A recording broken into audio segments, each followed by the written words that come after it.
Articles in Indian polity are like popcorn, it keeps on popping in every year. इसको आपको समझते हैं कैसे? पॉलिटी की आर्टिकल्स ना हार्ट लाइन है, उसमें से बड़ा हार्ट लाइन हम समझ सकते हैं फंडामेंटल राइट्स है। फंडामेंटल राइट्स पे क्वेश्चन आपको कहीं ना कहीं पूछा जाता है। जैसे कि फॉर एग्जांपल हम लेते हैं 2017 की बात, आर्टिकल 32 पे डायरेक्ट क्वेश्चन था जो कि कॉन्स्टिट्यूशनल रेमेडीज के बारे में है।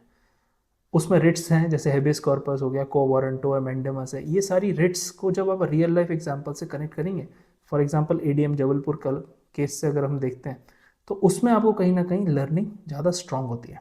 तो article static with current learnings. दूसरा इंपॉर्टेंट चीज़ है आर्टिकल 21। ये बहुत फेवरेट है क्योंकि ये एवर एक्सपैंडिंग आर्टिकल है। राइट टू एजुकेशन हो गया, राइट टू प्राइवेसी हो गया, या राइट टू क्लीन एनवायरनमेंट हो गया। इसमें राइट टू प्राइवेसी में 2017 का पुट्टुस्वामी केस भी है। अब जब आप केस से डायरेक्ट लिंक करेंगे तो आपको समझ में आएगा कि किस तरह से आप कंसेप्चुअल क्लैरिटी में इस सब्जेक्ट को समझ रहे हैं, क्योंकि आर्टिकल 21 है जो यूपीएससी को पसंद है कैंडिडेट्स का बार बार टेस्ट करना। आर्टिकल 360 की बात करते हैं, इमरजेंसी प्रोविजंस। इस पे क्वेश्चन आया था फाइनेंशियल इमरजेंसी पे, जो कि इंडिया ने कभी नहीं लगाई, बट यूपीएससी के प्रीलिम्स में क्वेश्चन था। तो हमेशा प्रीलिम्स में आर्टिकल्स और स्पेशली इमरजेंसी के आर्टिकल्स आप इंदिरा गांधी एरा से लिंक करके समझ सकते हैं।